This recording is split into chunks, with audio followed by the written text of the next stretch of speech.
sobre emprendimiento para jóvenes rurales en Colombia. El doctor Francisco es ingeniero químico, magíster y dirección de empresas de la Universidad Politécnica de Valencia. Además, es decano de la Facultad de Ciencias Agrarias del Politécnico Colombiano Jaime Isaza Cadavid en Medellín. Además, es investigador asociado de Colciencias y tenemos y sabemos de su gran trayectoria dentro del sector agropecuario. Y es para nosotros, doctor, un placer tenerlo con este ciclo de conferencias que ha venido realizando UNISAT, tenerlo con nosotros. Sabemos que ha estado en nuestro campus y quisiéramos que volver a tenerlo allí, pero pues a raíz de toda esta contingencia que estamos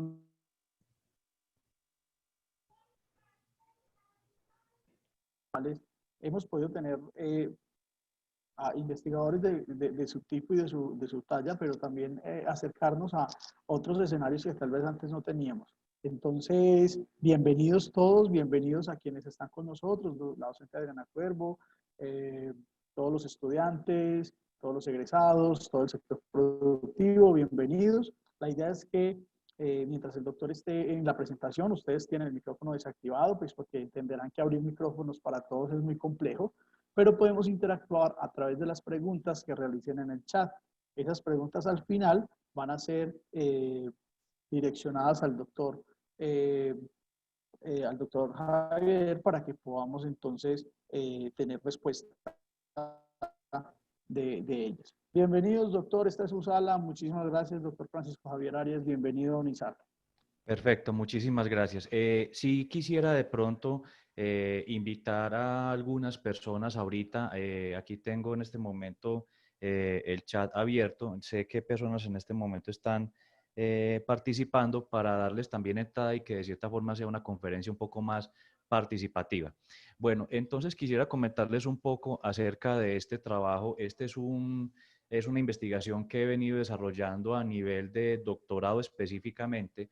Y cuando estamos hablando de esto es porque estamos buscando justamente algunos patrones que tengan que ver específicamente con el tema del emprendimiento, específicamente el emprendimiento rural. Hacer un llamado muy importante a lo que tiene que ver con el hecho de cómo nosotros podemos potenciar el emprendimiento en la ruralidad colombiana, cómo nosotros específicamente como jóvenes podemos transformar la realidad productiva del país y no solamente la realidad productiva, sino la forma de cómo innovamos nosotros en las prácticas de mercadeo justamente para hacer de que esos emprendimientos que nosotros tengamos tengan un alto potencial en el mercado.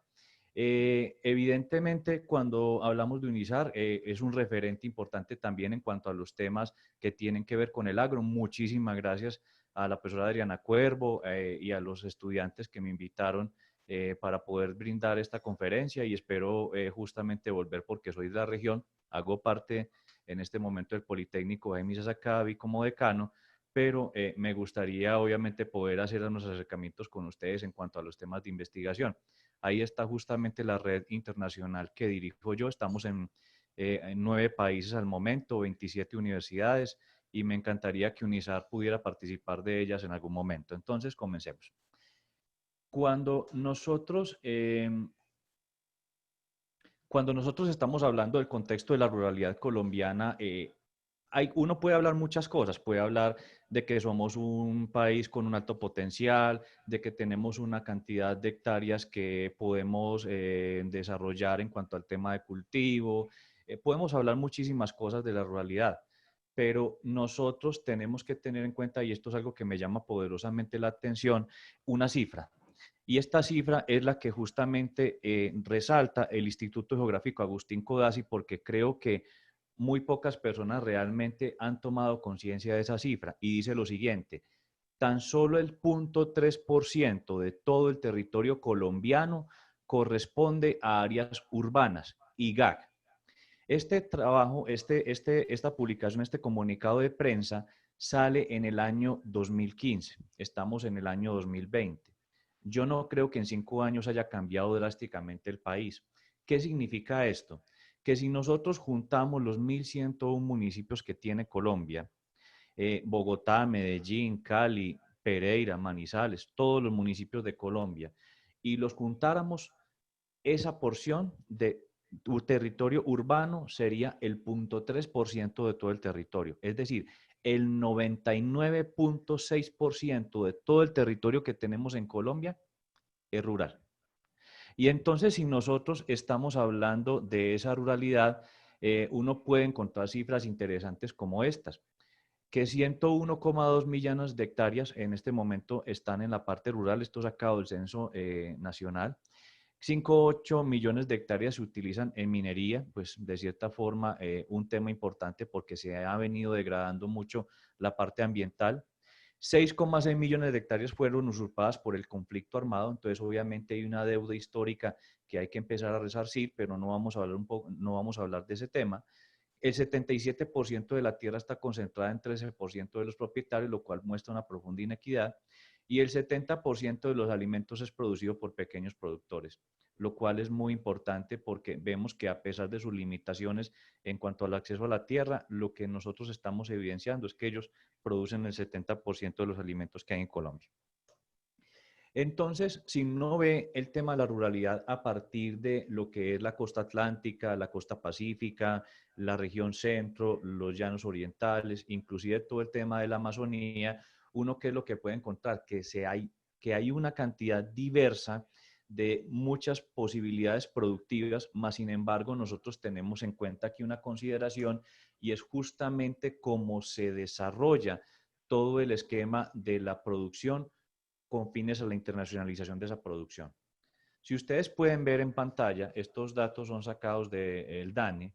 Nosotros somos un país que evidentemente somos mineroenergético, tenemos una porción muy importante de producción que se centra en cuanto a tema de minería y muy poco al tema agropecuario. Específicamente flores constituye el 3%, café el 7% y banano el 1,6%.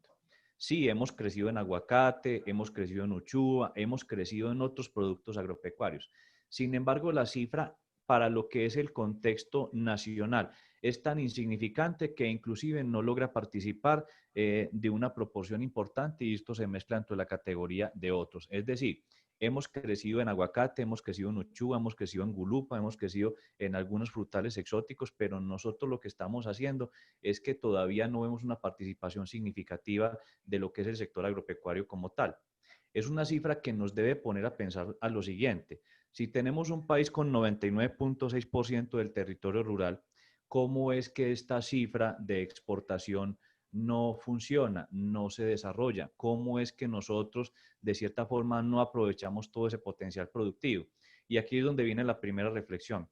Nosotros tenemos una ruralidad que específicamente se centra en producir para el mercado interno. Nosotros poco hacemos para generar una innovación que permita no solamente salir a competir a mercados internacionales, sino que nos permita producir con calidad. Y adicionalmente, ese tema de la calidad se tiene que ver reflejado no solamente en volúmenes de producción. E incluso les voy a hacer un análisis que yo tenía, una pregunta que yo le hice a algunos estudiantes de maestría aquí en Bolivariana, de la maestría en innovación de agronegocios, donde les preguntaba lo siguiente, finalmente, ¿qué era lo que se estaba peleando en el último paro agropecuario? La gente decía lo siguiente, primero tenemos un problema de productividad.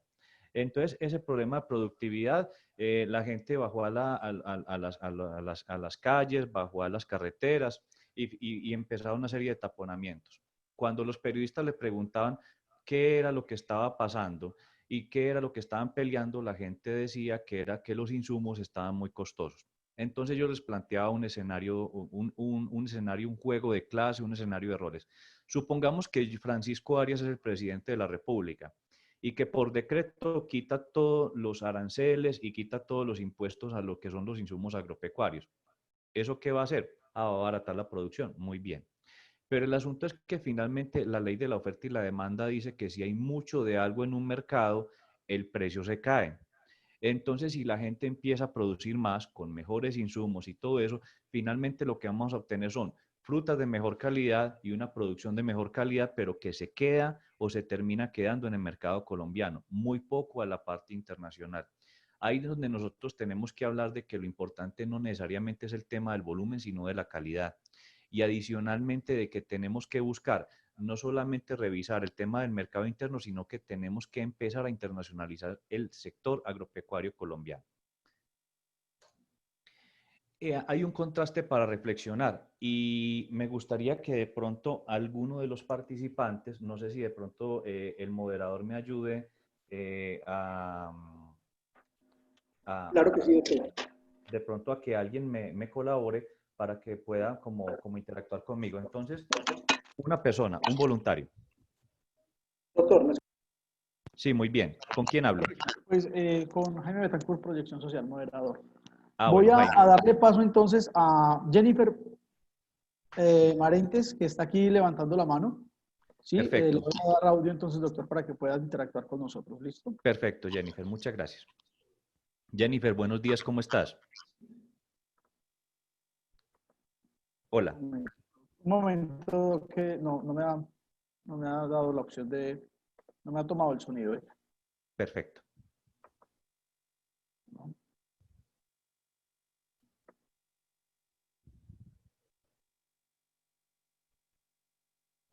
no, se nos fue. Vamos a mirar Bueno, con Laura Loaiza, que también está levantando.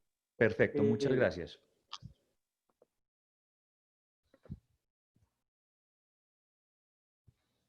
no, se me están yendo, doctor. No tenemos acá. Tranquilo, que no les voy a preguntar nada comprometedor, sino que simplemente quiero tener una interacción con cada uno de ustedes. O por lo Álvaro menos, José está con nosotros, doctor. Álvaro José, bienvenido. Ya te dimos paso para que puedas interactuar. ¿Nos Álvaro, escuchas? ¿cómo estás, hombre? ¿Bien o no? Álvaro. Álvaro José, pues ahí tiene audio, pero no nos está. Álvaro José, buenos días.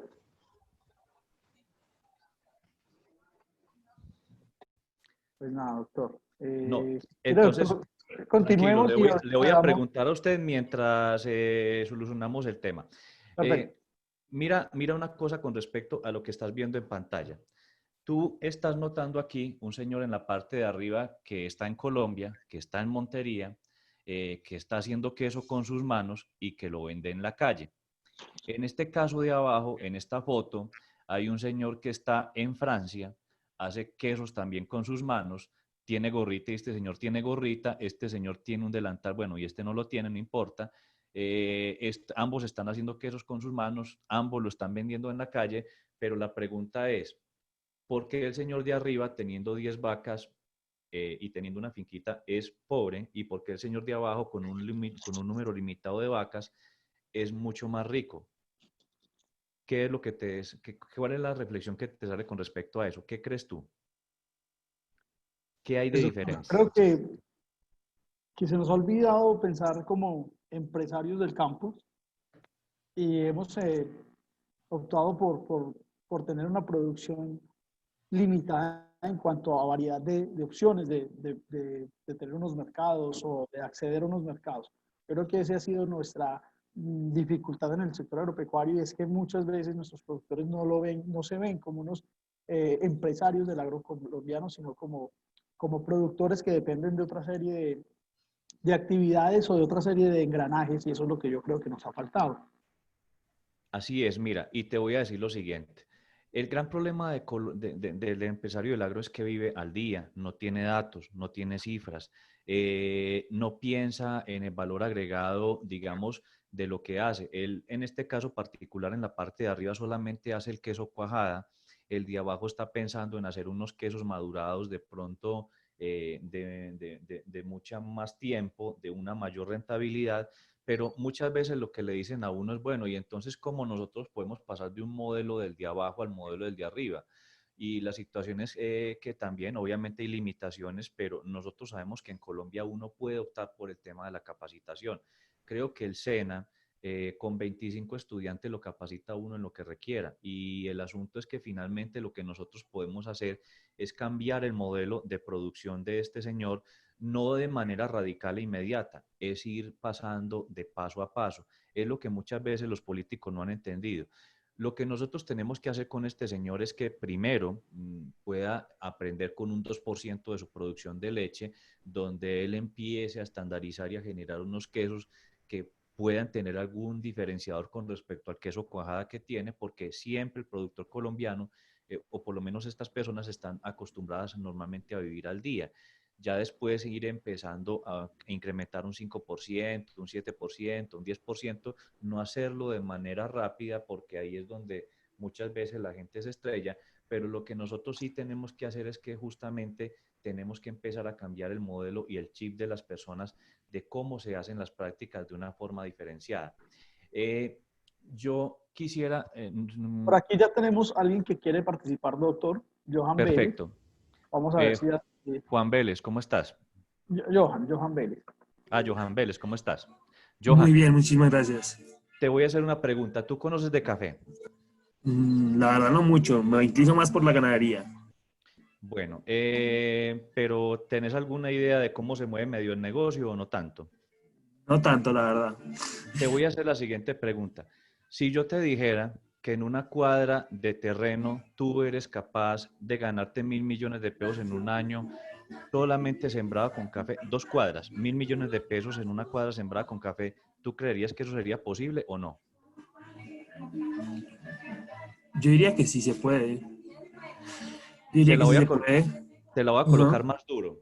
Primero, ajá. lo que nosotros necesitamos es hablar de que ese café no es especial y fuera de eso el café está brocado. Ahora la pregunta es, ¿se puede? Uy, ya se pone complicada la cosa. Ay, sí, yo diría que ya no. Bueno, entonces ahorita vamos a hablar un poco el tema de eso, pero te voy a contar lo siguiente. Resulta que dentro de lo que son los casos, de lo que tiene que ver específicamente con el mercado, lo que nosotros estamos hablando, es que existen productores y ese es el caso de alguien aquí en Medellín, donde básicamente lo que hizo fue trabajar de una forma diferente y les voy a explicar un poco el contexto de ciertos casos que vamos a ver ahorita en adelante. Pero el asunto es que sí se puede, lo que pasa es que todo persiste o más bien todo está en el hecho de cómo se van a generar esas situaciones. Es decir, vamos a hablar de prácticas de innovación y cómo a partir de cosas que la gente cree que no es posible, se puedan dar. Un caso es lo que tiene que ver con el mercado. ¿Qué pasa con el mercado? La gente siempre tiene que entender que existe algo que se llama la ley de la oferta y la demanda, pero esa ley de la oferta y la demanda trae muchos cambios y trae muchas consecuencias y el mercado todos los días cambia y el mercado todos los días evoluciona. ¿Será que todavía está en línea el amigo, el muchacho Vélez? Hola. Doctor, sí. Bueno, Sí, todavía estaba en línea, todavía no lo he desactivado. quédate tú con el micrófono abierto y vamos conversando vos y yo y le damos paso a los demás. Claro que sí. Te hago una pregunta. ¿Me recordás tu nombre? Jaime, doctor. Jaime, bueno. Jaime, con respecto al tema del mercado, yo tengo siempre una analogía que siempre comparto y es lo que denominamos el efecto espejo. Jaime, ¿usted todos los días se para frente a un espejo? Por Así sea supuesto. cepillarse los dientes. Claro que sí. Jaime, ¿vos qué ves? Uf, qué buena pregunta. Sí, porque no. Pues no, doctor, dependiendo yo creo que lo que esté haciendo uno en ese momento, ¿no? Está concentrado en ese momento, si está lo que usted dice, realizando alguna actividad para Uno no salir. ve nada, uno no ve nada, uno simplemente llega, se para frente al espejo y la situación es que uno simplemente tiene la acción mecánica de cepillarse. Yo le he preguntado esto a personas y dicen, no, es que yo me veo una persona emprendedora, me veo una persona dinámica, comprometida, con visiones, con sueños. Uno cuando está cepillando los dientes difícilmente tiene esos pensamientos. Ahora, ¿cuál es la situación? Jaime, usted todos los días se para frente a un espejo y uno se ve, ¿cierto? Más no se detalla, más no observa. Jaime, vos como todos los días te paras frente al espejo, ¿tú fuiste consciente del momento en el cual Jaime pasó de ser un niño a un adolescente? Seguramente no. Uno no se da cuenta de eso, uno todos los días se ve igual. Entonces, como uno no se ve igual, cuando uno se ve igual, la única forma de uno darse cuenta de que cambió es cuando usted tiene una fotografía suya de hace 3 años o cuando llega un familiar que hace mucho tiempo no lo ve y le dice, Jaime, ¿cómo ha cambiado? ¿Es verdad, Jaime? Por supuesto. Entonces, ¿cuál es la situación ahí? Nosotros todos los días estamos en el sector agropecuario. Todo está cambiando, pero tiene una serie de pequeños cambios que nosotros no vemos, pero esa suma de pequeños cambios que nosotros no vemos hacen una gran diferencia en el tiempo. Entonces, muchas veces cuando nosotros estamos en la práctica de café o en la práctica de ganadería o estamos trabajando algún tema agrícola, pecuario o agroindustrial, nosotros siempre vemos que el mercado como que no cambiara, como que es estático, pero mentiras que sí han habido pequeños cambios y esos pequeños cambios sumados en el tiempo hacen grandes diferencias. Es una reflexión importante que nosotros tenemos que hacer. ¿A qué nos lleva? A que nosotros tenemos que mirar muy bien el tema del entorno, cómo se vienen haciendo esos cambios y esos cambios, pues específicamente cómo se van dando. Eso nos da la situación o nos enseña una reflexión de que los tiempos cambian y hay que adaptarse. Y entonces, Jaime, tú conoces Nokia, ¿cierto? Claro que sí. ¿Cuántos años puede llevar Nokia en el mercado según tú? Puede llevar 18 años más o menos. Los celulares son muy viejos, pero realmente Nokia es una de las empresas más viejas del mundo. Estamos hablando de 1898 y en 1898 Nokia lo que hacía eran zapatos. Entonces, ¿cuál es la situación? Cuando nosotros vimos en las diferentes carreras una materia que se llamaba mercadeo, a nosotros nos enseñaron un tema que se llama el ciclo de vida del producto. El ciclo de vida del producto arranca con introducción, crecimiento, madurez y declive. Y si lo trasladamos a términos biológicos, es como que las cosas nacen, crecen, se reproducen y mueren. Finalmente, ¿qué es lo que nos enseña esto? Que independientemente cualquier empresa, Coca-Cola ha venido disminuyendo sus ventas de Coca-Cola. Nokia en un momento le disminuyeron sus ventas de zapatos y tuvo que reinventarse hacia otros escenarios. Les voy a contar un poco la historia de Nokia. Nokia arrancó en el tema de hacer zapatos, específicamente arrancó primero con el tema de madera y los zapatos que hacía eran los famosos suecos, que eran de suela de madera. Ellos crearon una innovación, desarrollaron una innovación y es que el asunto es que cambiaron la madera porque se humedecía y le pusieron caucho. Cuando se inventó el telégrafo, dijeron, con la experiencia que hemos reunido nosotros en el tema del caucho, lo que podemos es encauchetar los alambres de los telégrafos para que si le cae la lluvia o le cae la nieve, no haga corto y no se interrumpa como tal la señal. ¿Qué dijeron ellos en algún momento? No es negocio hacer zapatos, vámonos para el tema de los cables. Después de los cables, ¿qué dijeron? Vámonos para las telecomunicaciones. Entonces, todos los teléfonos que de disco, esos que nosotros marcábamos cuando, pues en este caso yo era niño, muchos de ustedes no les tocó, los teléfonos de disco en la parte occidental, es decir, para América, era todo tecnología AT&T, pero para Europa era todo tecnología Nokia, que eso muy poca gente lo sabe. Después se desarrolló todo el tema de lo que tenía que ver con la parte de los celulares. Nokia fue el máximo exponente en cuanto a temas de venta de celulares. Finalmente, en algún momento decayó porque entraron otras compañías y ahora están en el tema de los datos. Entonces, finalmente, ¿qué es lo que nos dice Nokia? Que para poder sobrevivir durante más de 120 años en el mercado, uno tiene que adaptarse. Pero la situación del sector agropecuario colombiano es, por ejemplo, en el caso de los cafeteros, qué rico que tuviéramos la bonanza de los 70 y los 80 en el tema del café. Ya no va a venir, simplemente porque el negocio cafetero cambió. El asunto es que ya mucha gente empieza a revisar las diferentes posibilidades que hay en el tema cafetero. Dice, listo, cafés especiales, muy bien, pero ya todo el mundo lo está haciendo. Listo, cafés de origen, muy bien, pero ya todo el mundo lo está haciendo.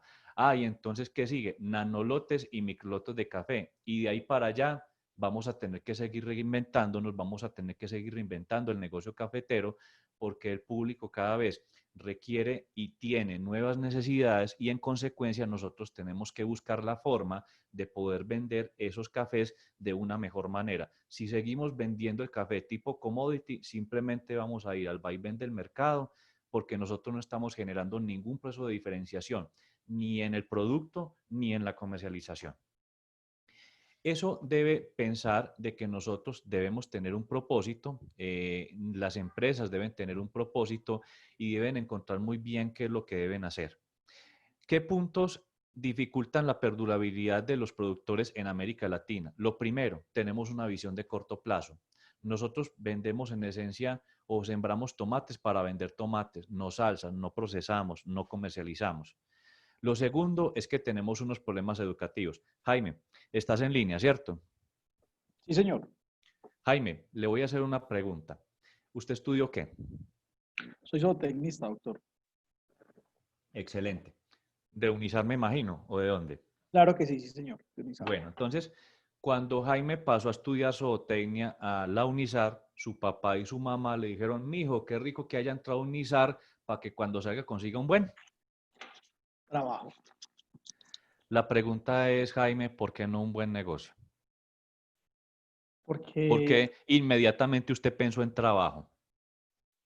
porque es que esa yo creo que ha sido y es la mentalidad que nos ha llevado, doctora, a no generar estos procesos de emprendimiento. Generalmente uno siempre sale y uno se lo dice a los estudiantes con la idea de conseguir un trabajo y no de conseguir de emprender una empresa o un negocio que le permita aprenderlo o poner en práctica lo que aprendió en esa universidad durante 5 años o más. Y es Así por eso, es. es por una costumbre y un tema cultural, creería yo, doctor, Jaime, que está empezando a cambiar a través de estos procesos y de trabajos como el suyo, ¿verdad? todos en Colombia fuimos educados, toda nuestra generación, para ser obreros empleados mentalmente. Entonces, cuando nosotros inmediatamente respondemos trabajo y no vemos otra opción, es porque realmente eso fue lo que se nos enseñó. Qué bueno que estas generaciones justamente entiendan de que pueden crear empresa, pero que la empresa que vayan a crear debe ser altamente diferenciada en el mercado. Tú no puedes seguir vendiendo plátanos, tú no puedes seguir vendiendo café de las formas tradicionales. Si lo haces de las formas tradicionales, vas a obtener los mismos resultados y en consecuencia vas a obtener los mismos resultados de los otros. Es decir, se terminan quebrando, baja rentabilidad, baja competitividad, simplemente porque nosotros no hacemos las cosas de manera diferente. También existe una falta de persistencia, es decir, la gente cuando ve que las cosas a nivel cultural colombiano, estos son datos relacionados con mi investigación doctoral, esta falta de persistencia hace que la gente tenga muy buenas iniciativas, pero cuando tengan dificultades en el tiempo abandonan, lo cual requiere que nosotros en esencia tengamos que persistir en las prácticas para poder seguir avanzando. Tenemos una marcada resistencia al cambio en el sector agropecuario. Esa resistencia al cambio tiene que ver con los papás de muchos de nosotros, que usted llega con alguna idea y le dicen lo siguiente, vea mi hijo, usted a mí no me va a venir a mí a enseñar a hacer hijos, como por decir, si por ejemplo ahorita que el muchacho Vélez trabaja en ganadería y seguramente llega con algunas ideas que le han enseñado en la universidad y le dice el papá, no, mi hijo, es que esto ha funcionado así por 20, 30, 40 años, su abuelo le funcionó así, a mí me funciona así, entonces vamos a hacer poquitos cambios, entonces en consecuencia es muy poca la competitividad que nosotros le podemos dar, porque el conocimiento está, pero tenemos que romper esa resistencia al cambio. Hay otro tema importante y es la falta de planificación, el efecto manada. La gente no maneja datos, la gente no maneja cifras. Entonces, ¿qué es lo que pasa en el sector agropecuario? Llega alguien preguntándole al otro qué está bueno para producir esto y todo el mundo se tira por ahí. Está bueno para producir aguacate, todo el mundo para el aguacate. Está bueno para producir piña, todo el mundo para la piña. Y el asunto es que como no tenemos información, existe un problema y es que los que llegaron primero a la práctica productiva les va muy bien, pero los que van llegando de ultimitos no les va a ir tan bien y eso es lo que nosotros tenemos que revisar en perspectiva. Si todo el mundo está produciendo aguacate, habrán algunos sectores que no están cubiertos, que se descuidaron. Entonces la gran pregunta es, ¿qué podemos producir? Justamente estaba hablando ayer con una alumna de la Universidad Tecnológica de Pereira, de una maestría donde yo voy a dictar clase, y me comentaba que ella estaba sembrando un ají que se llama Red Dragon, y Red Dragon, según entiendo yo, es el segundo ají más picante del mundo, y me decía que ella había logrado vender ese ají a 60.000 pesos kilo, cuando un ají normal se está vendiendo a 5.000, 6.000, 7.000 pesos al kilo. Entonces el asunto es que finalmente nosotros tenemos que buscar estrategias para decir, si yo quiero sembrar ají, voy a sembrar el mejor ají o me voy a dedicar a sembrar cosas realmente diferenciadas que no se consigan en el mercado, porque ahí es donde justamente está la esencia. Lo otro, dificultad en el manejo de información para tomar decisiones. La gente no toma decisiones en el sector agropecuario informados, no miran cómo están los mercados internacionales. Por ejemplo, si usted es un productor porcino o es un ganadero, tiene que tener en cuenta que así como existe un precio de la carne en Colombia, eso viene afectado por los precios internacionales, pero muy pocas veces cuando uno ve un porcicultor o cuando ve un ganadero, ve que toma decisiones basadas en la información internacional. Si la carne internacional a nivel alto está afuera muy cara, en Colombia se va a poner cara. Si está barata, en Colombia también va a suceder un fenómeno a través de un estudio que nosotros denominamos la teoría general de sistemas, es decir, Colombia en esencia es un sistema abierto. Hay otro tema y es que las unidades productivas no se dimensionan como un negocio, una dificultad.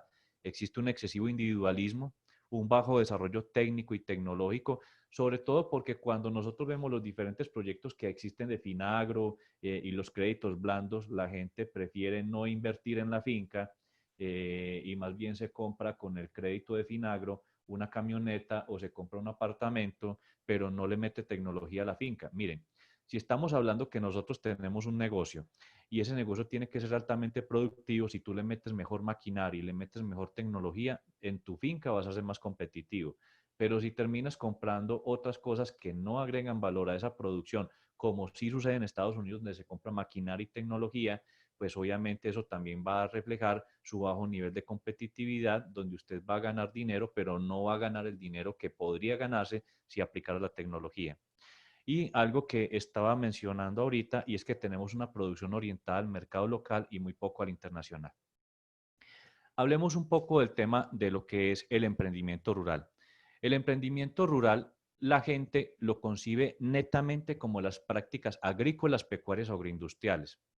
No, el emprendimiento rural ya no es con la función ligada al tema agro, sino con la función de crear negocios y de crear empresas en territorios rurales, no necesariamente ligado a actividades agrícolas. Entonces, ¿cuál es la situación de esto? Cuando nosotros vemos, por ejemplo, que existen empresas de servicios, por ejemplo, las de agroturismo, son, en este caso, empresas rurales. Si, por ejemplo, hay una empresa de cuidado personal, un spa, eso también es una empresa ligada al territorio rural. Si hay una oficina de tecnología de unos muchachos que se fueron a un espacio rural a utilizar medios y todo eso, todos los negocios que nosotros estamos viendo que se están desarrollando en la ruralidad son hoy en día considerados negocios rurales. Entonces, ¿cuál es la situación de esto?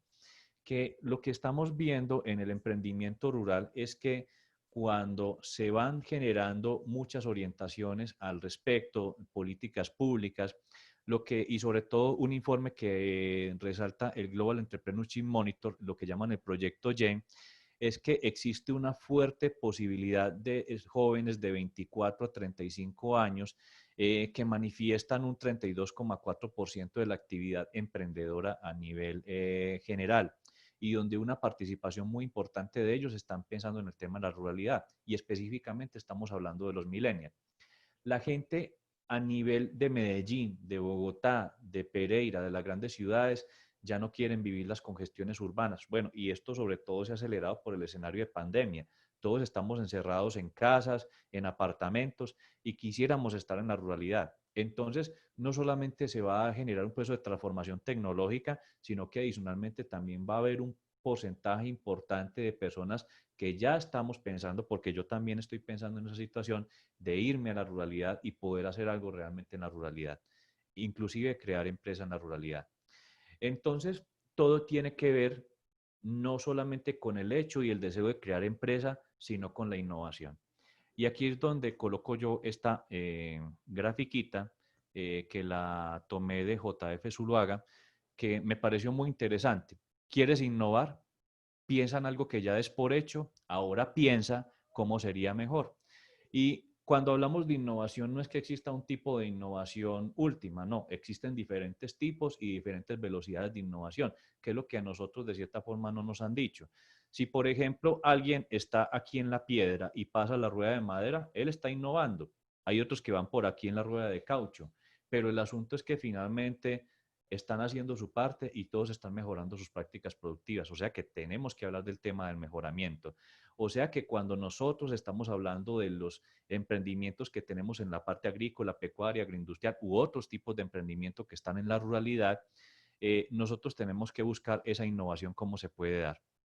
La idea es pasar de un modelo altamente intermediado como el que ustedes ven, donde los mayoristas son los que se ganan el dinero y donde el tema es que los productores que están aquí en rojo son los que terminan recibiendo muy poco dinero por su producto y los consumidores que están en esta parte de aquí, los que terminan pagando las consecuencias de una alta cadena de intermediación. Existen, por ejemplo, modelos descentralizados y aquí es donde yo me voy a centrar un poco, donde la idea es recortar esa cadena, donde hay un proveedor de información y yo les quisiera dejar una reflexión. Bueno, no voy a seguir hablando, pero quisiera en este momento dejarles una reflexión. Jaime, estás en línea, ¿cierto? Claro que sí, doctor. Jaime, ¿cómo funciona Mercado Libre? Bueno, Doc, quiero darle paso a Adriana Cuervo, que ya está con nosotros y tiene sonido. Adriana, ¿puedes responderle al doctor? Ah, bueno, Adriana, Hola, interactuemos. Francisco. Hola, ¿cómo estás? Adri, una pregunta. Dime. ¿Cómo funciona Sí. Mercado Libre? Vamos, supongamos que usted quiere vender un celular. ¿Cómo hace?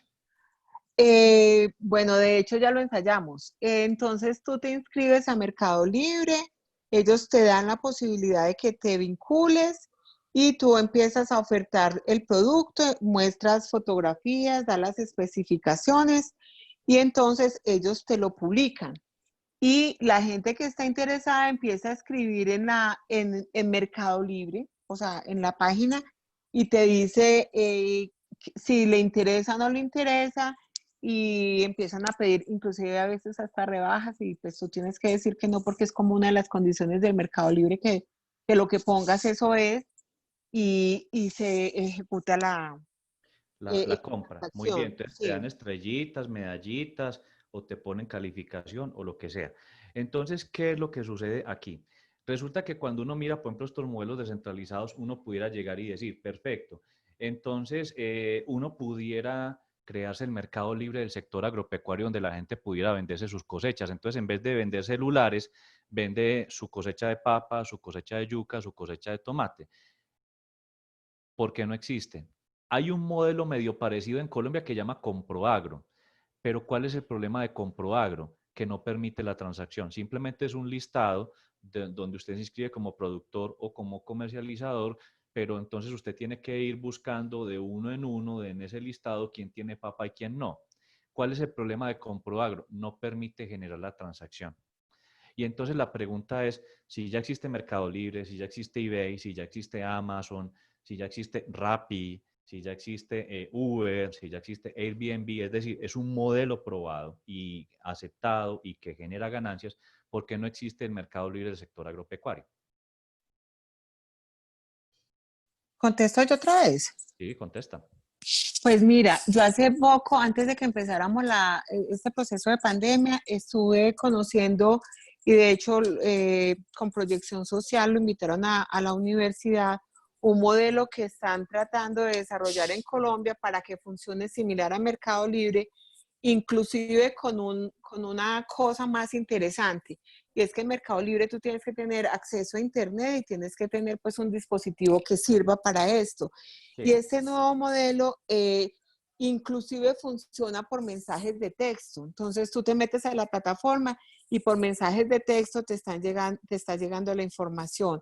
Es un modelo, no me acuerdo, Jaime ahorita me ayuda de quién lo está diseñando, creo que es el Banco Mundial, y tiene una serie de personas en el país que están tratando de repartirlo. Realmente yo pienso que nosotros en esta parte tecnológica, el sector agropecuario, digamos que hemos sido un poco tímidos.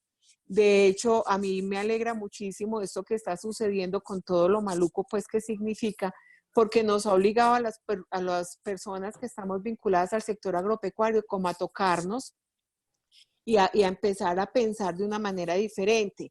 De hecho, en Sí. estos días en una conferencia que estuve con la Universidad de La Salle, me pareció muy rico cuando el conferencista decía, oiga, y nos tocó ponernos pilas y adelantamos 10 años en el manejo de sistemas. Entonces contaba cómo la gente estaba vendiendo sus productos a través de WhatsApp.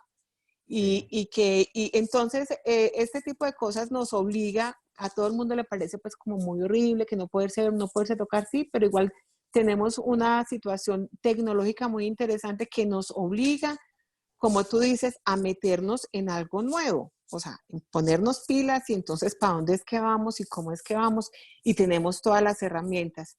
Yo pienso que la parte de la tecnología en el sector agropecuario se ha quedado rezagada porque a veces no, como que no nos ponemos pilas con eso y creo que ese es el momento delicioso además de que nos pellizquemos y que pongamos atención a lo que se mueve en el mundo como tú lo planteas y que no lo estamos haciendo. Entonces, hoy para nosotros sería una gran innovación. De hecho, por ejemplo, yo tengo una estudiante de turismo que lo está haciendo, está vendiendo sus mercados semanalmente y te manda como el menú, lo que te está ofreciendo y te dice vale Sí. tanto y te lo pongo en tu casa. Eso a mí me parece fabuloso. No hubiera pasado antes, no lo hubiéramos puesto cuidado antes porque no teníamos una situación que nos obligue a pensar. Así es, de hecho, uno de los temas importantes para la transformación digital es la visibilización de los productores agropecuarios. ¿Y por qué muchas veces caen en las mafias de las redes de mercadeo? Porque yo no sé el señor de la vereda tal que vende cebolla, yo no lo sé.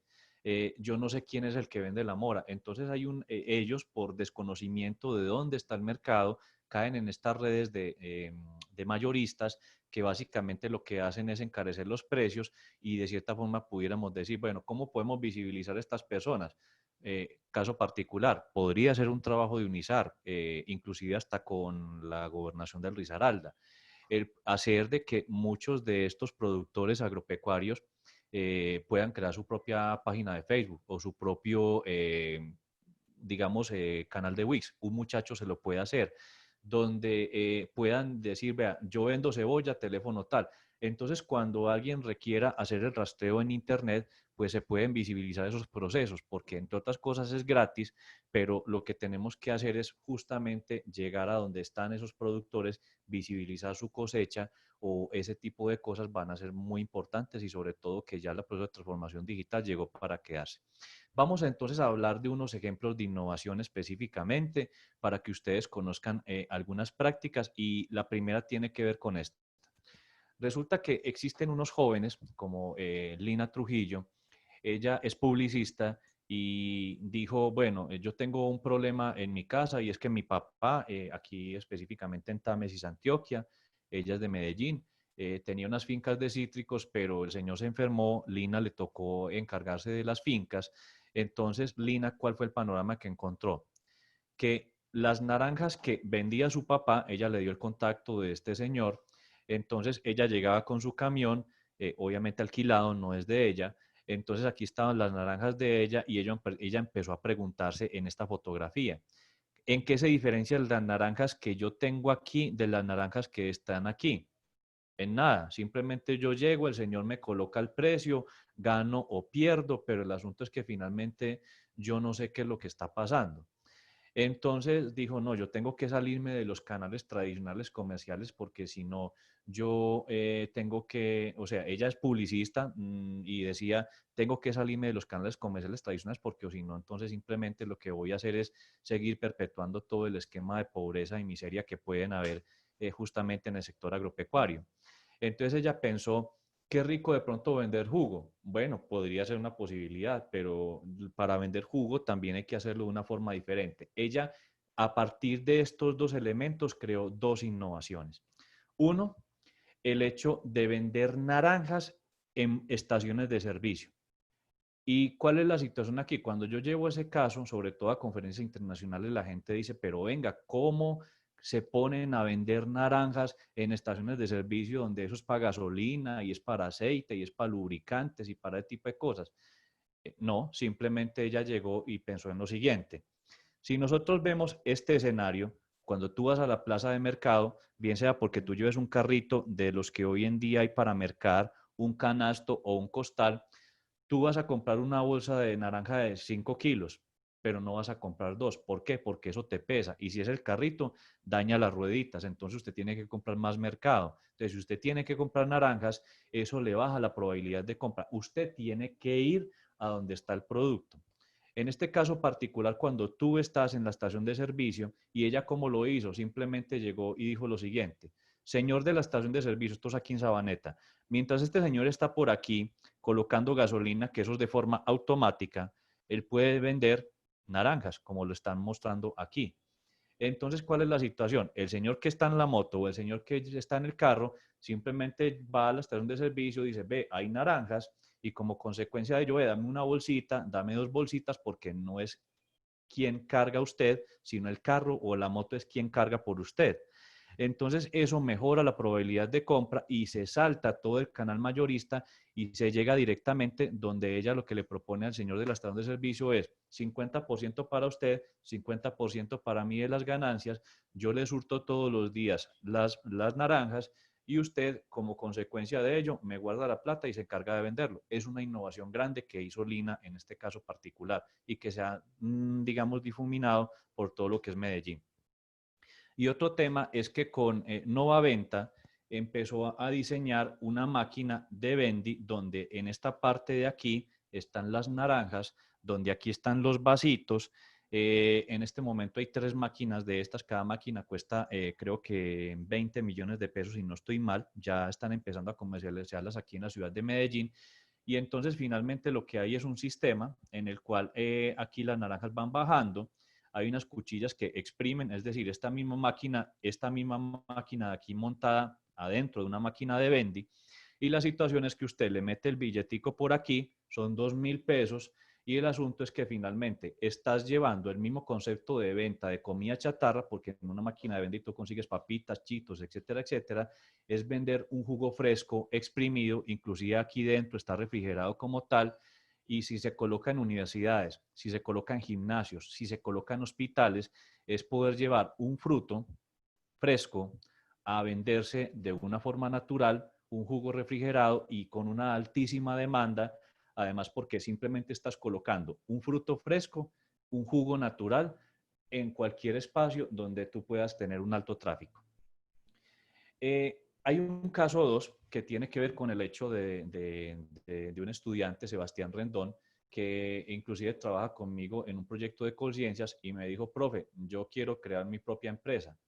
Y entonces el asunto es que él crea estos 2 elementos que se tienen aquí, que se llaman Mesclun.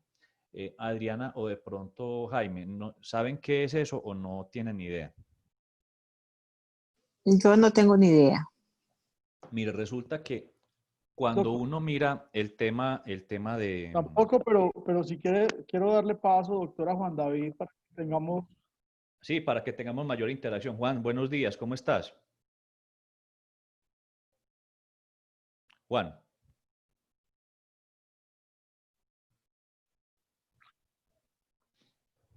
Bueno, entonces mientras se conecta Juan, les quiero comentar lo siguiente.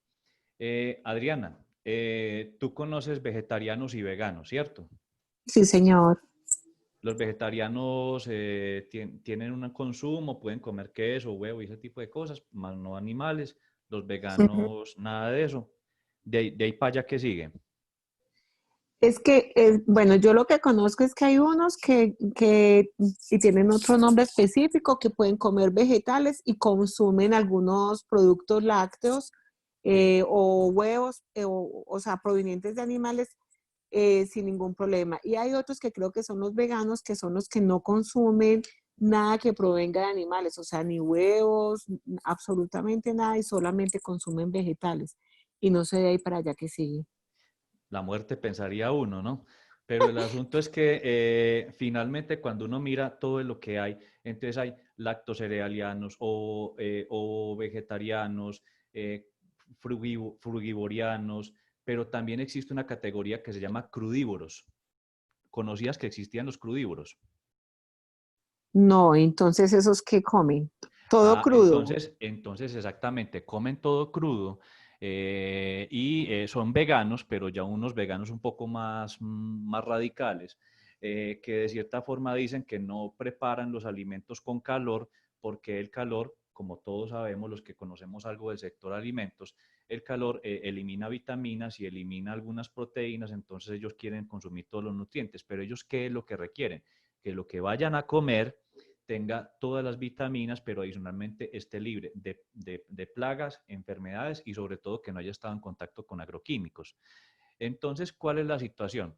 Resulta que este muchacho, Sebastián Rendón, en una cuadra de terreno, solamente en una cuadra de terreno, produce estos elementos que se llaman los brotes, lo que nosotros llamamos los germinados, y también este elemento que llama mesclun, que es un elemento que tiene que ver con lechuga, espinaca, remolacha, coles y pétalos de flores.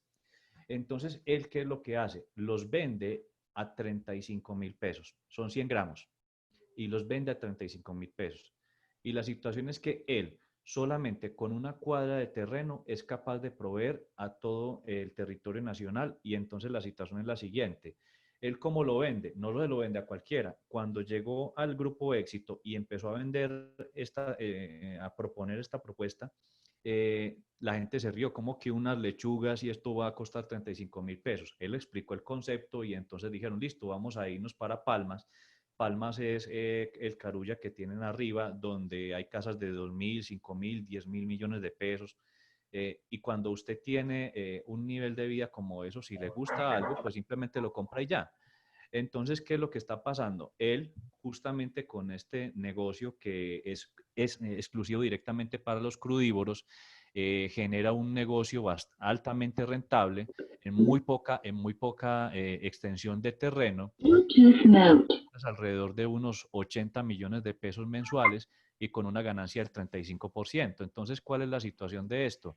Que finalmente lo que nosotros estamos denotando aquí es que usted no tiene que tener grandes extensiones, sino que lo único que tiene es conectar con las tendencias de mercado. Y si usted es un productor de lechuga, pues venderá lechuga a 1.200 pesos. Pero si usted es un productor que se centra en un mercado crudívoro, puede vender esa lechuga a 20.000 o a 25.000 pesos mezclada en esta presentación, simplemente porque usted tiene otra perspectiva de mercado.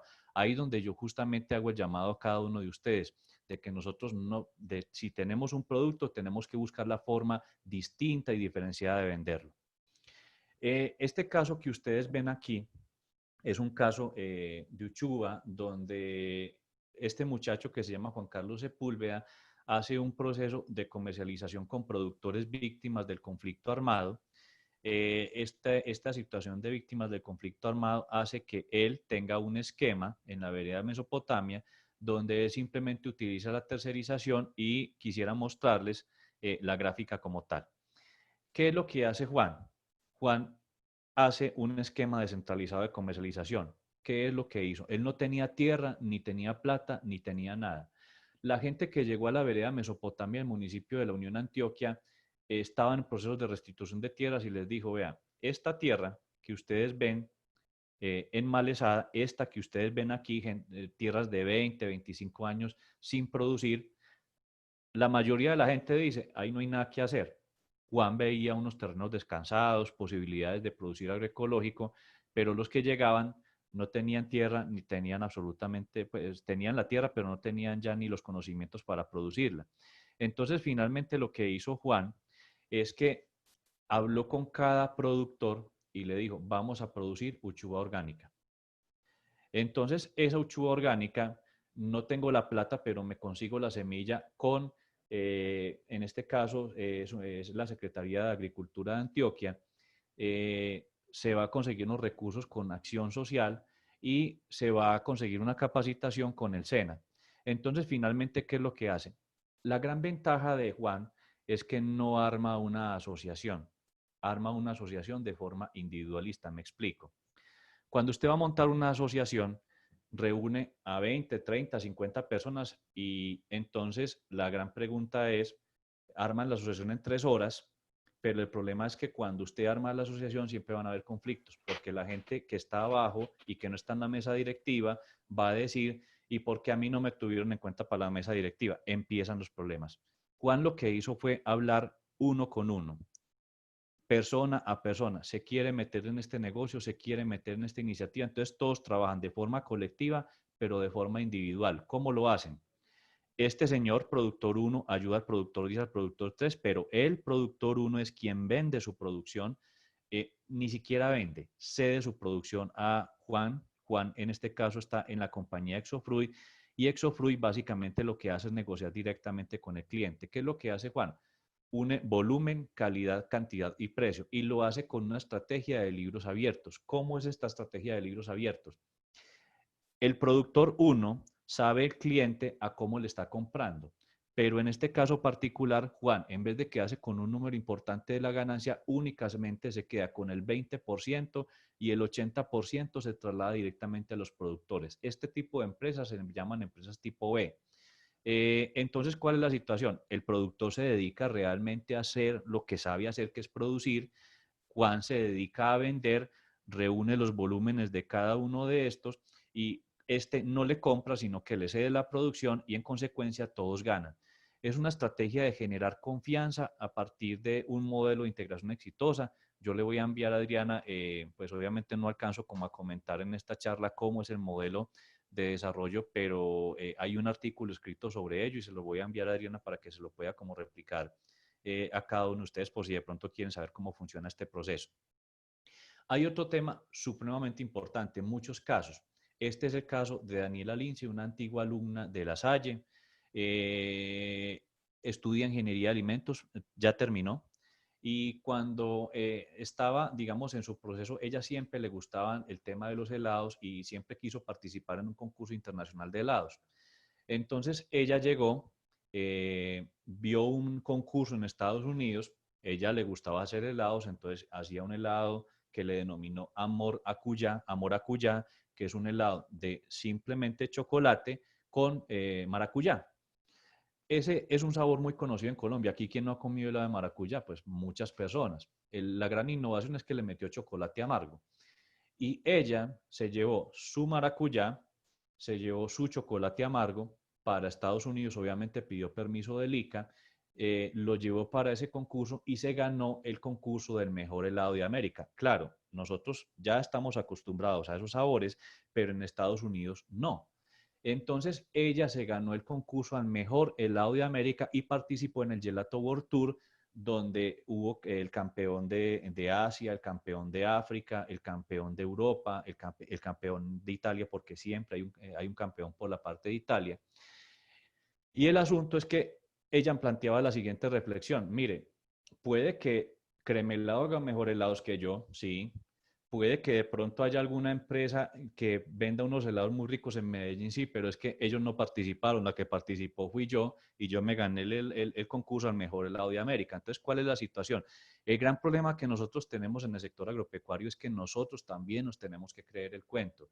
Si nosotros vamos a vender tomates, que sean los mejores tomates, pero por algo realmente diferenciado. Si vamos a vender café, que sea lo propio. Si vamos a vender ganado, también existen formas alternativas de venderlo.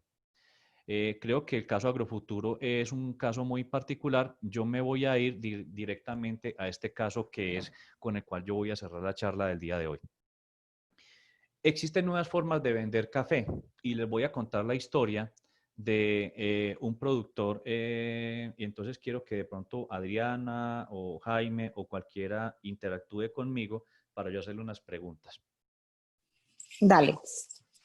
Sí, demos de paso aquí a nuestro docente Jaime Cardona, Adriana. Ok. ¿Ya está con nosotros, Perfecto. Jaime? Buenos días, estoy Jaime, listo. ¿cómo estás, hombre? ¿Bien o no? Muy bien, listo para todo. Jaime, una pregunta. ¿Vos conoces de café? Más o menos. Pues más o menos, sí, señor. Bueno, me parece muy bien. Entonces, el asunto es el siguiente. Resulta que cuando uno está mirando el tema del café, el ejercicio que le planteé ahorita al muchacho Vélez, nosotros te voy a colocar el siguiente escenario. Tengo dos cuadras de café, una casita vieja, bonita pero vieja, y el café mío está con broca.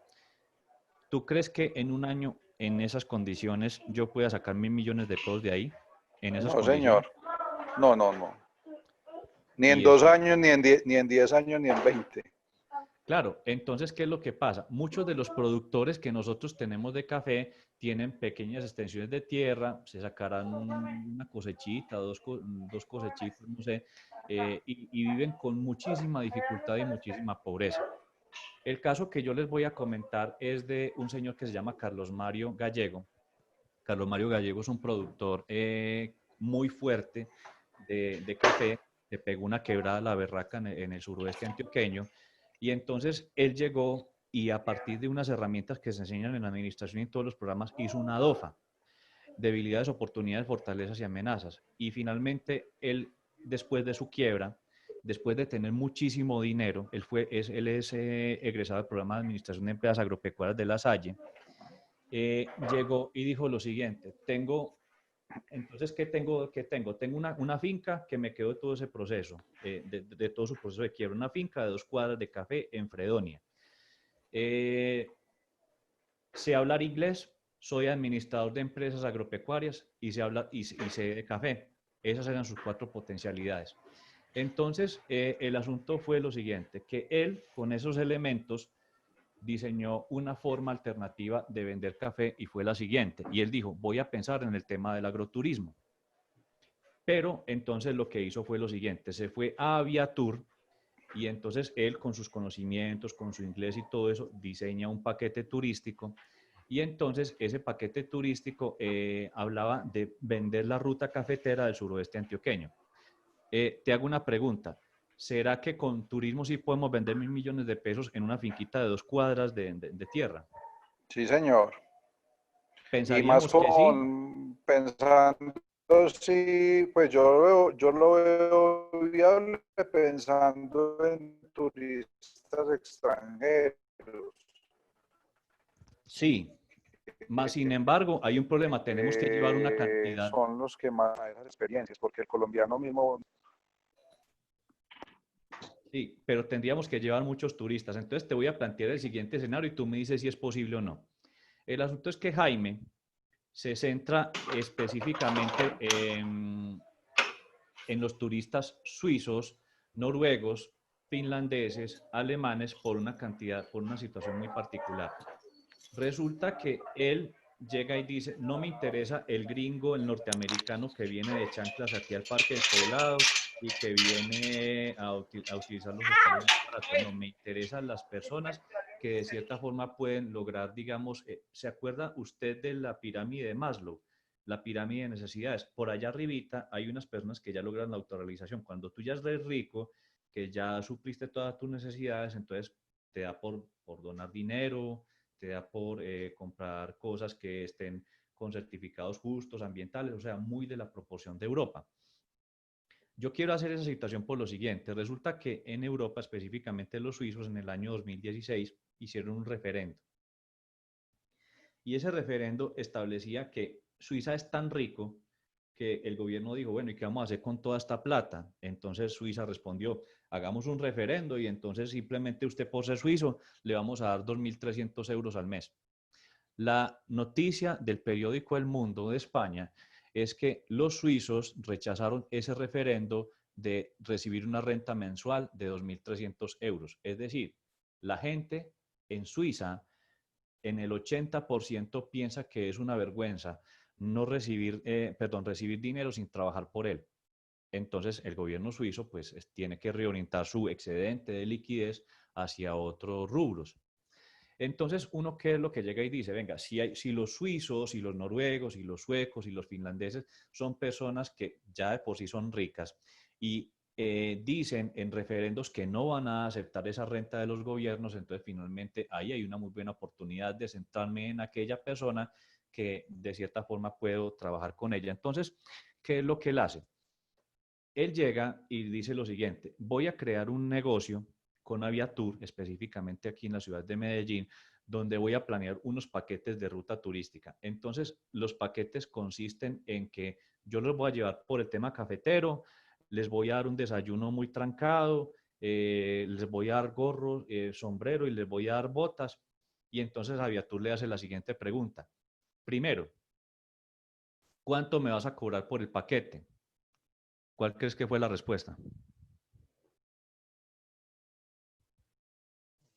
Me meto, yo creo que dijo, no te cobro nada, pero ponme la gente aquí. No. Jaime, ya ¿Y por tienes qué, Adri? audio. Sí, ahí estoy bien. ¿Y por qué esa respuesta?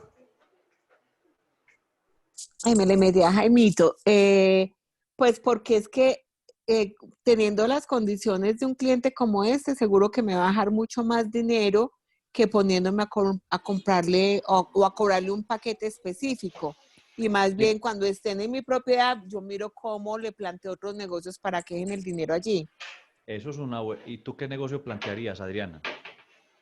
Uy, yo les vendería jabón de café, champú de café, dulces de café, frijoles con café. O sea, les metería todo lo que tengo ahí, les metería en el buen sentido de la palabra. O sea, les vendería todo lo que tengo ahí de diferentes formas para que él se sienta motivado a comprarlo. Y le pondría un valor agregado, el valor agregado de la parte ambiental, de lo increíble que es el aire puro, de lo increíble que es producir café con bajos agrotóxicos. Pues hay tantas historias que contar ahí que creo que todas son vendibles. Exacto, o sea, tú mirarías más por el tema de diversificar con productos y venderle productos allá. Bueno, el asunto es lo siguiente. Él cuando planteó ese negocio a Viatur, simplemente Viatur llega y les dice, venga, entonces ¿cuánto me va a cobrar? Nada, cero. Entonces, ¿cómo así? Usted va a crear un paquete turístico para llevar a la gente, usted asumiendo todos los costos y finalmente usted no va a ganar absolutamente nada, usted se lo gana todo. Por una razón fundamental, porque él, efectivamente, como tú lo mencionas, Adri, lo que hace él es que requería a la gente. Y entonces llegaba por todo el paisaje cultural cafetero, entonces paraban, por ejemplo, en el rancherito, allá les daba desayuno trancado, paraban en diferentes fincas cafeteras y finalmente el final del recorrido turístico era en la finca de él. Pero él no le vendía ni café, ni jabones, ni vendía arequipes, ni vendía nada con café, no. Se ilustró a partir de este modelo de este señor que está vendiendo lotes en la luna. Este señor en Estados Unidos está vendiendo la luna a pedacitos. Y uno dice, pero venga, ¿y cómo se están dejando tumbar por allá?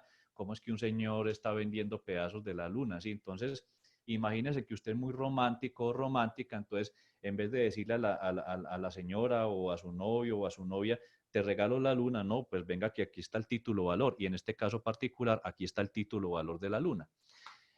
Usted compra el lote que quiera. Entonces él dijo, pues si este señor está vendiendo lotes en la luna, yo lo que voy a hacer es vender árboles de café.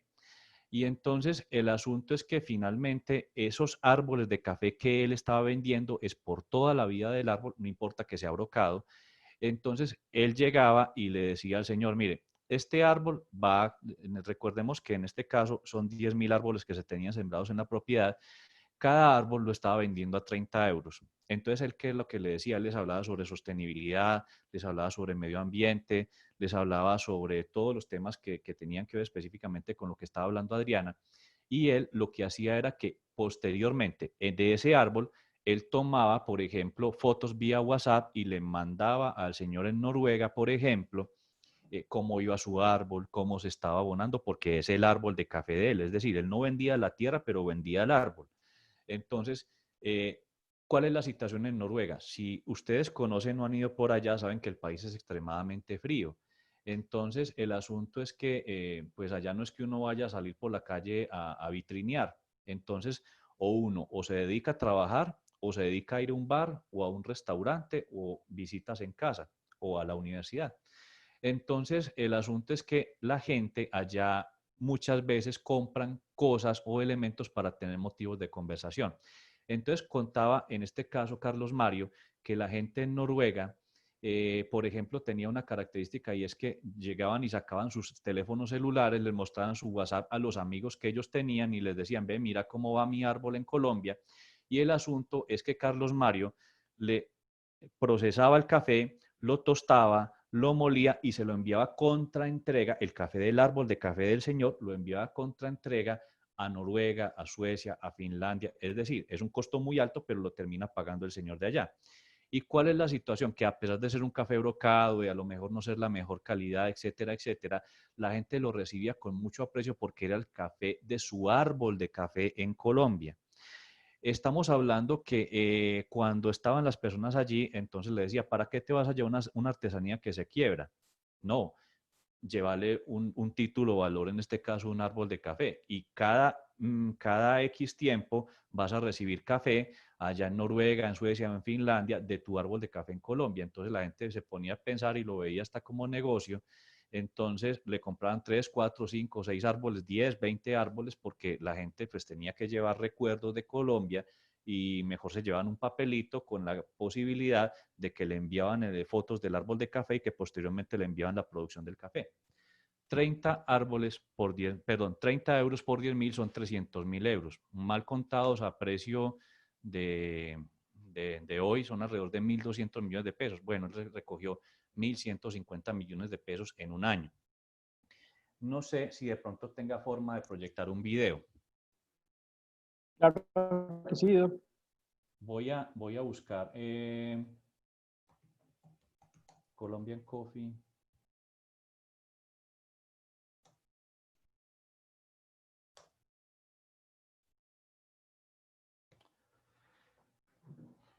Voy a mostrar este video que está en internet. Vamos a revisar específicamente lo que está haciendo hoy en día Carlos Mario, porque uno llega y dice, no, entonces este señor es ganador, porque simplemente lo que hizo fue que desarrolló un negocio, se volvió a parar y en un año literalmente de la pobreza extrema, que tenía solamente una finquita con 2 cuadritas de café, se paró y compró una finca cafetera supremamente grande y volvió a ser una persona reconocida en el sector cafetero. Él, recuerden que antes llevaba a las personas a su finca, él compra una finca mucho más grande y ahora lo que hace es que la gente ya no tenga que ir a su finca, sino que ya todo lo vende por internet. Entonces voy a ir a este video.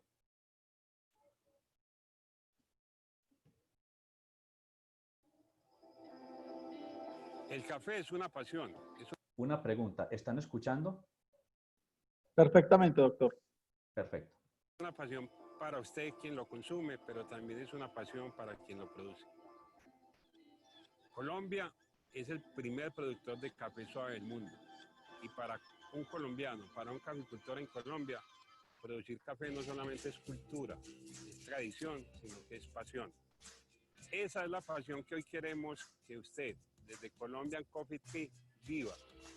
Viva la experiencia de ser productor de café en Colombia.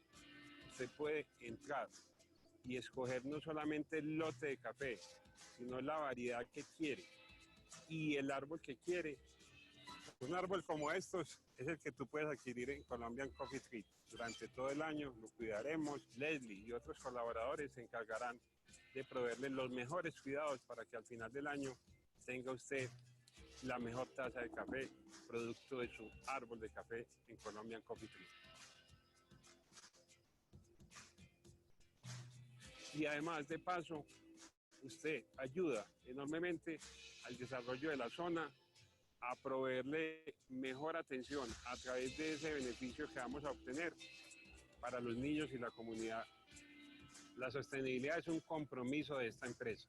Estamos comprometidos con lo ambiental, lo social, lo económico. Para ello contamos con sellos como UTZ, Rainforest, 4C, Café Practices y Comercio Justo. Eso habla muy bien de la responsabilidad y de nuestro compromiso con todo el sector, desde lo ambiental, lo social y lo económico. Al final del año usted puede elegir si su café lo quiere tostado, molido o verde. Y en cualquier parte del mundo, en cualquier destino, le colocamos su café, el café de su árbol, el café de lo más exclusivo y único del origen del café colombiano. Esa es una oportunidad sin duda extraordinaria y es la oportunidad de ser productor de café de manera experiencial en Colombia.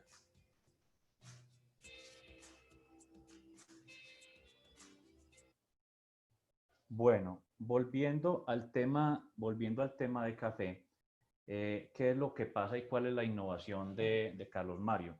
Que mientras los demás productores son sacando su carguita de café y llevándola a la cooperativa de caficultores a ver a cómo se la van a comprar, él lo que está haciendo es vendiendo ya no el árbol de café, sino no solo eso, sino también la producción de ese árbol de café. Recuerden que antes el precio era de 30 euros. Ahora estamos hablando de un precio de 70 euros, pero ya no por toda la vida del árbol, sino por un año. Y en este caso particular, si el café, él antes lo que hacía era mandar una librita, 2 libritas y la gente estaba contenta. Ahora le manda la producción de todo el árbol. y se la manda a Suecia, Noruega, Finlandia, Estados Unidos, Canadá, Japón, etcétera, etcétera. Si con 2 cuadras se logró sacar 1.000 millones de pesos, ahora imagínense con esta finca que tiene 80 hectáreas. Entonces, profesor, ¿está usted ahí con nosotros? Sí, señor. Entonces, el asunto es el siguiente. Si uno logra pensar el negocio cafetero de una forma diferente, por ejemplo, como esta, entonces uno podría repensar todos los negocios del sector agropecuario y decir, definitivamente lo que nos hace falta a nosotros es salirnos del molde y del esquema, dejar de preguntar tanto de qué es lo que está bueno para producir, sino realmente nosotros avisorar el mercado y con base en eso generar apuestas disruptivas que realmente generen valor en el negocio cafetero. Profe, usted ahorita cuando hablaba del tema de producción, decía, no, definitivamente eso no se puede hacer porque es que uno con 2 cuadras de café no le da para sacarse 1.000 millones de pesos. No solamente le dio para sacar mil millones de pesos, sino también para comprar una finca que cambiando disruptivamente de modelo de negocio, porque ya no es el que tenía, sino otro totalmente diferente, va a seguir vendiendo café. ¿Usted qué resalta de este caso? No, pues mucho para resaltar, porque cuando usted me hacía esa pregunta, lo que yo me imaginaba era vender un café de mala calidad. Estaba pensando solamente en el café. Pero este es digamos que una visión muy innovadora en la medida que ya no está vendiendo un producto, sino que está vendiendo una emoción, un sueño. O sea, hay una estrategia muy importante de valor ahí y supo aprovecharla muy bien. Claro. Entonces, es muy integral, además del impacto social que estaría generando. Y de esa manera yo creo que nosotros tenemos que ver el campo y ver las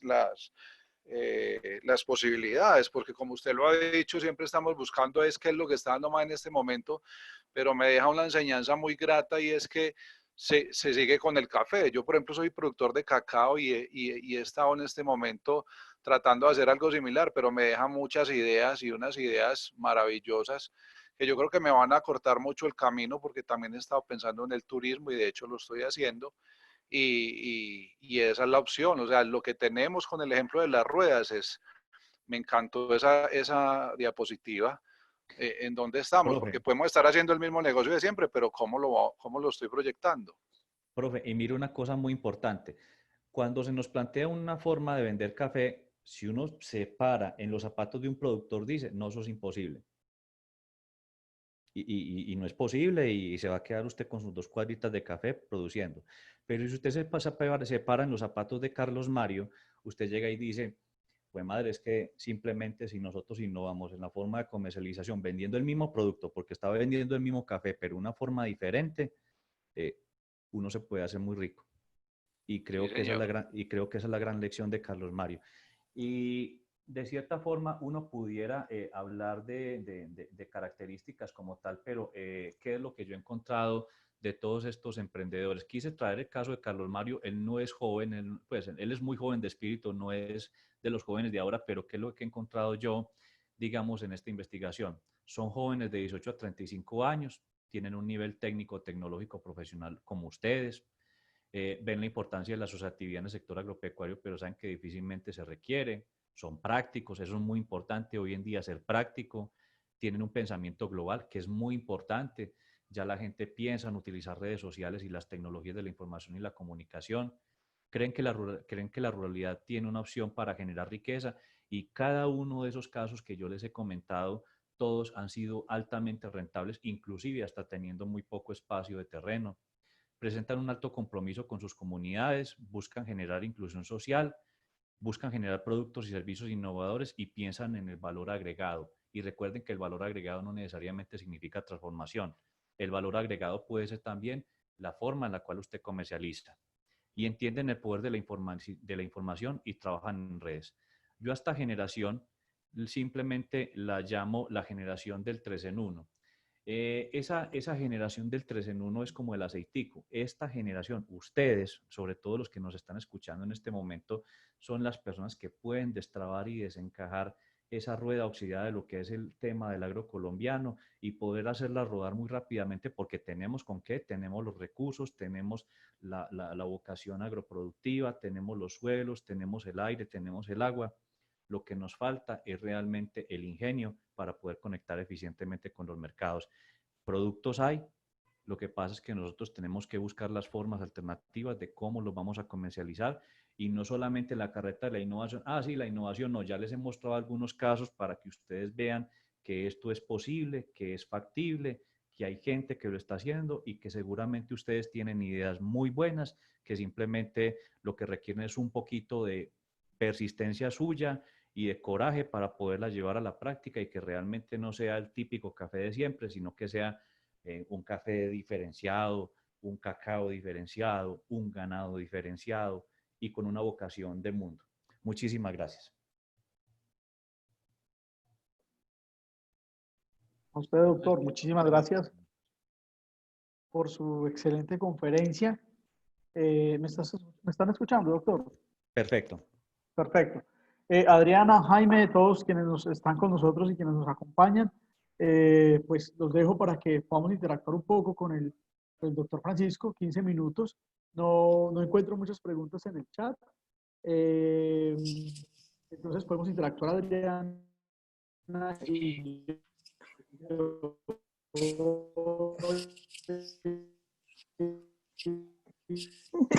Pues no sé si me escuchan, quisiera pedir la palabra. las preguntas que nos vayan generando. Tenemos 15 minutitos para que hagamos esta interacción. Jaime, ¿me regalan la palabra un segundito? Sí, te escuchamos, Adri. Tienes la palabra. Ok. Sí, Adri, te Bueno, escuchamos. Primero que todo, quiero darle las gracias y las felicitaciones al doctor Francisco. De verdad que esta es una época en la que hemos estado en muchas conferencias, todas muy interesantes, pero esta particularmente me ha gustado mucho porque invita a que nos salgamos de la zona de confort, que nos salgamos como de lo mismo y que empecemos a mirar las cosas de una manera diferente. Me gusta además porque tenemos muchos estudiantes que están vinculados totalmente con el sector agropecuario y esto les da muchas ideas a ellos para que sigan adelante. Y quiero pues agradecerle al doctor Francisco que haya estado con nosotros y agradecerle a Juan David Vélez, nuestro estudiante, que fue, digamos, el puentecito para llegar al doctor Francisco. Muchísimas gracias, espero que hayan disfrutado mucho la conferencia y creo que, pues, no sé, creo que nos da pie como para una segunda, buscar una segunda oportunidad para que nos amplíes un poco más o nos cuentes más experiencias como estas que nos ayudan a crecer muchísimo. Muchísimas gracias por... Claro que sí. Gracias. Doctor, por acá hay comentarios felicitándolo por la conferencia. Hay una pregunta de cómo evitar traslado de saberes y cultivos ancestrales a otros países a través de ejemplos como el emprendimiento que usted nos enseñaba. Disculpa, se cortó la comunicación y no escuché, me recuerdas, por favor, me repites. Claro que sí, doctor. Tenemos una pregunta en el chat y es cómo evitar traslado de saberes y cultivos ancestrales a otros países. Sí.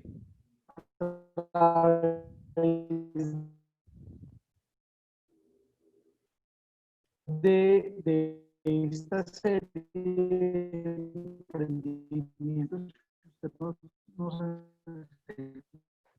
enseñaba. Te escuché mal, pero más sin Sí, doctor, ¿me embargo escucha? te respondo lo que medio... Doctor. Sí, hola. ¿Me escuchas? Ahí ya me escucha mejor, doctor. Sí, yo lo escucho muy bien. ¿Usted me escucha, Sí, doctor? perfecto. Bueno, entonces el tema es cultivos ancestrales. Mira, ¿Cómo no, evitar el traslado de saberes y cultivos ancestrales a otros países? no, mira, realmente yo diría que en un mundo globalizado como el que tenemos ahora es un poco difícil ese tipo de situaciones. Antes muy bueno compartir culturas. Nosotros en este momento tenemos ya unos cultivos de maíz morado que vienen del Perú aquí. Lo que nosotros sí tenemos que buscar es preservar obviamente esas especies y a partir de esas especies, pues obviamente producir un buen dinero. De hecho, hay un chef, bueno, obviamente en este marco de la pandemia, pues debe estar muy aporreado, pero era un chef bogotano que de cierta forma estaba en la búsqueda de papas nativas, papas moradas inclusive, y son unas papas muy especiales que estaban en peligro de extinción. Yo pienso que lo que nosotros debemos tener ahí es encontrar esas especies que están en peligro de extinción y esas prácticas ancestrales como una posibilidad de negocio muy interesante.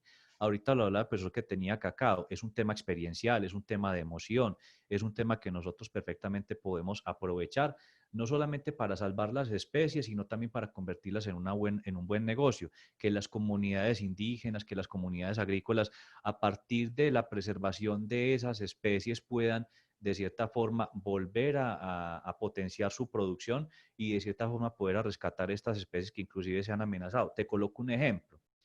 El caso particular, por ejemplo, de las guamas, las dulumocas, los cacáis, muchas frutas.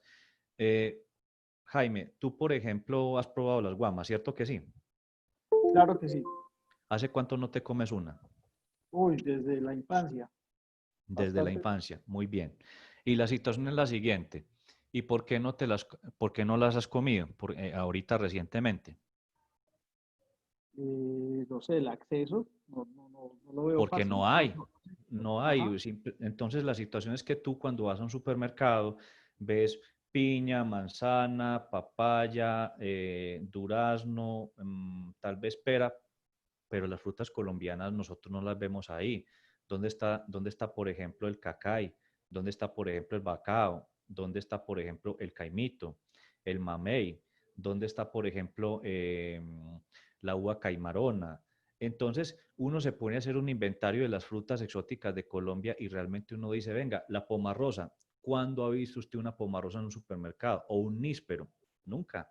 Y la situación es que, yendo en el tema de lo que es la ley de la oferta y la demanda, uno siempre llega y dice, venga, si la uchuva que supuestamente es exótica, pero no la consigue en un supermercado, realmente para nosotros no es exótica, ¿qué podría pensar, por ejemplo, una persona en Noruega o en Alemania o en Inglaterra o en el mismo España, donde le lleguemos con una fruta, por ejemplo, como una pomarrosa, que tiene la misma consistencia de una manzana o una pera, y decirle esto es una pera de rosa y que la podamos exportar y venderlo en los mercados internacionales? Se vuelve loco el mercado porque es que como de eso no hay, recuerden una regla básica del comercio: lo raro y escaso es altamente costoso y apreciado en otros lados. Entonces, si las pomarrosas, que difícilmente las comemos nosotros porque son silvestres y porque no hay un cultivo por ahí, de cierta forma comercial, todas las pomarrosas que nosotros vemos es simplemente porque en la finca hay un arbolito y se cayeron, las comemos muy ricas, mas sin embargo no las comercializamos. Entonces, así como ese caso, hay muchos casos de frutas exóticas en Colombia que están ahí, son muy ricas, las guamas son exquisitas, pero no las comercializan, no hay cultivos comerciales y sin embargo, a pesar de no tener agrónomo, las guamas producen, las pomarrosas producen, los nísperos producen. Imagínense un cultivo bien hecho, con agrónomo, con toda la técnica del caso. Creo que hay una oportunidad que estamos desperdiciando, simplemente porque cuando nosotros decimos, oiga, ¿qué está bueno para producir? Ah, pensemos en el aguacate, pensemos en la piña, pensemos en este cultivo, pensemos en este otro, pero resulta que por estar pensando en estos cultivos, que todo el mundo está pensando en estos cultivos, estamos descuidando los que están ahí, que pueden convertirse en una fuente de dinero muy importante, pero que nosotros no le estamos prestando la debida atención. Eso pasó con el aguacate en su momento. Nadie le paraba la atención al aguacate. De hecho, cuando uno habla con Juan Carlos Jaramillo de Cartama, nadie le paraba bolas a esa empresa. Hoy en día es una de las principales exportadoras, por lo menos de Colombia. Cuando uno hablaba de gulupa, nadie le paraba bolas a la gulupa y hoy en día es una de las frutas con más alto crecimiento a nivel internacional. Entonces, pienso que eso nos trae una reflexión para poder nosotros también, a partir de lo que tenemos y sobre todo ante la pregunta de la ancestralidad, lo que podemos tener ahí es precisamente un negocio muy bueno, que si nosotros lo logramos vender de una forma adecuada, nos puede traer muy buenos beneficios económicos, no solamente para la persona que lo promociona, sino también para las comunidades. Muy buenos días. Buenos días. Doctor, ¿Con quién hablo? Qué pena, doctor. Lo felicito ante todo por tan excelente conferencia y a UNISAR pues, por tan buen invitado. Mi pregunta era principalmente ejemplo. Nosotros en la universidad hicimos un trabajo de investigación con pared de levadura Sí, logramos que esa pared de levadura se insertara en el concentrado de los pollos, de las gallinas, en algunas otras universidades lo hicieron en los cerdos, y de ahí nació que Levapan le pudiera vender esa pared de levadura a una casa de concentrados. Posteriormente esa casa de concentrados compró, o sea, Levapan compró la casa de concentrados como tal y ya existe el producto, es un concentrado que captura bacterias a nivel intestinal en los animales. sí, Tristemente, ese producto ya existía, eso hace rato se hablaba de él en Brasil, en Japón, en China, en Estados Unidos, y en Estados Unidos se conoce como el Forline, que es como para subir defensas junto con el calostro y otras situaciones para personas con cáncer, para personas, bueno, con muchas dificultades de sí, salud.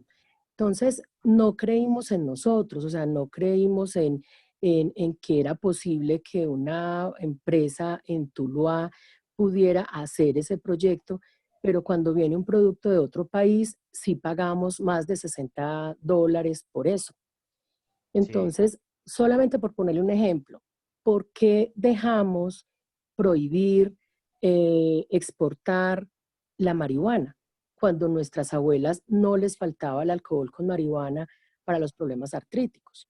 que hoy es un gran negocio. Ajá. Y ya se lo están llevando para Estados Unidos y ya le están poniendo sello de calidad y es la marihuana colombiana. Sí, claro, así es.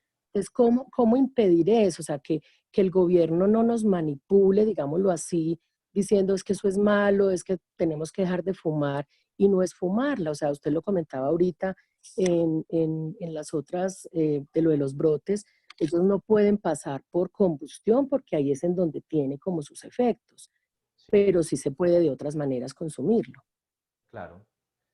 Mira, básicamente yo pienso que todo es problema de concientización y de información. ¿Por qué la gente ahora está aceptando el tema de la marihuana? Bueno, porque es que ya vieron que no es solamente un tema de narcótico, sino que tiene un efecto medicinal. Han habido investigaciones y a partir de las investigaciones se ha demostrado a nivel científico que tienen efectos positivos sobre muchos tipos de enfermedades.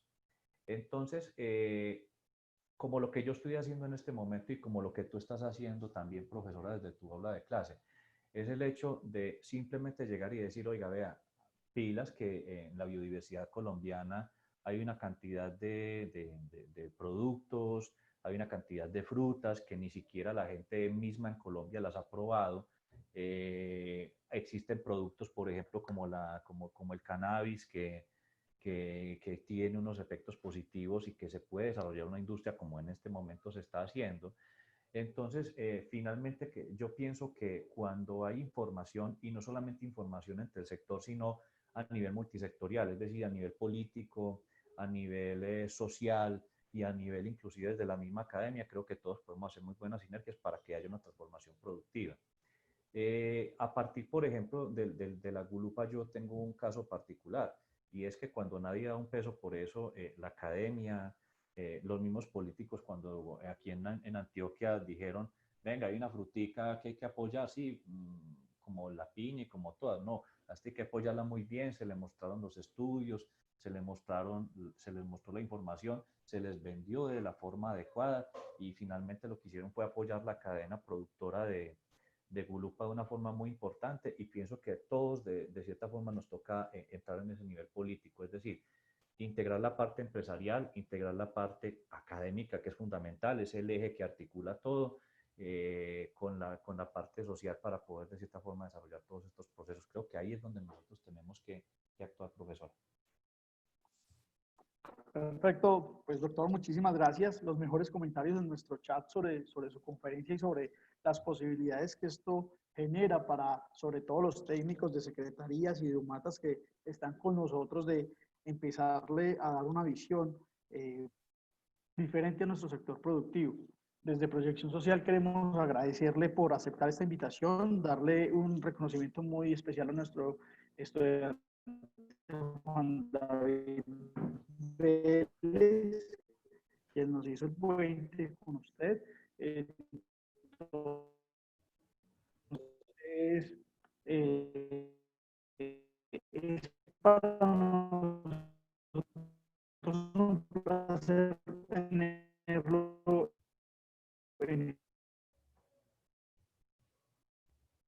este tipo de conferencias, como lo indicaba al inicio, la idea es poder seguir teniendo contacto con todos los investigadores. Perfecto, muchísimas gracias a ti, a Unizar por invitarme y espero que cualquier duda me escriban al correo o también vía WhatsApp con el mayor gusto. Estoy atento para apoyarlos. Muchas gracias a ustedes por invitarme.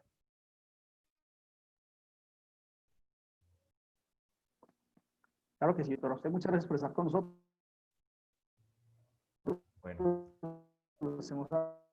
Solamente estamos teniendo dificultad y doctor, muchas gracias. Unizar le agradece. perfecto, que estén muy bien. Un gran abrazo para todos ustedes.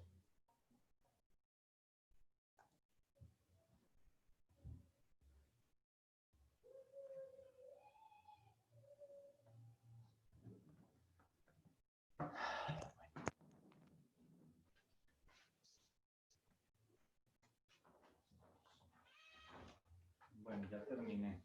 Papá, ¿puedes jugar conmigo? Mi amor, ¿tú ya almorzaste?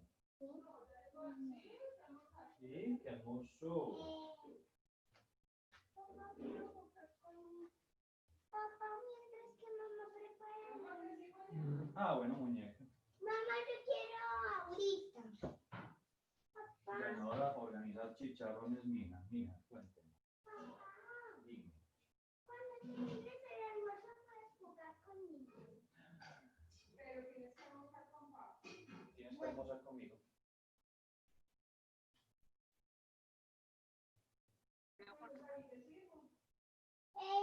No, ahorita.